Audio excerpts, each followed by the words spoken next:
1 Chronicles chapter 10, verse 1. Now the Philistines attacked Israel, and the men of Israel fled before them. Many were slaughtered on the slopes of Mount Gilboa. Verse 2. The Philistines closed in on Saul and his sons, and they killed 3 of his sons, Jonathan, Abinadab, and Malchishua. Verse 3. The fighting grew very fierce around Saul, and the Philistine archers caught up with him and wounded him. Verse 4. Saul groaned to his armor-bearer, "Take your sword and kill me before these pagan Philistines come to taunt and torture me."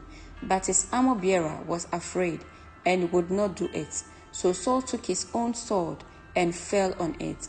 Verse 5. When his armor-bearer realized that Saul was dead, he fell on his own sword and died. Verse 6. So Saul and his 3 sons died there together, bringing his dynasty to an end. Verse 7. When all the Israelites in Jezreel Valley saw that their army had fled, and that Saul and his sons were dead, they abandoned their towns and fled. So the Philistines moved in and occupied their towns. Verse 8. The next day, when the Philistines went out to strip the dead, they found the bodies of Saul and his sons on Mount Gilboa. Verse 9. So they stripped off Saul's armor and cut off his head. Then they proclaimed the good news of Saul's death before their idols and to the people throughout the land of Philistia. Verse 10. They placed his armor in the temple of their gods, and they fastened his head to the temple of Dagon. Verse 11.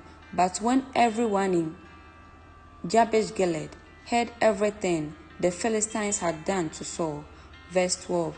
All their mighty warriors brought the bodies of Saul and his sons back to Jabesh. Then they buried his bones beneath the great tree at Jabesh, and they fasted for 7 days. Verse 13. So Saul died because he was unfaithful to the Lord. He failed to obey the Lord's command, and he even consulted a medium. Verse 14. Instead of asking the Lord for guidance, so the Lord killed him and turned the kingdom over to David, son of Jesse. Amen.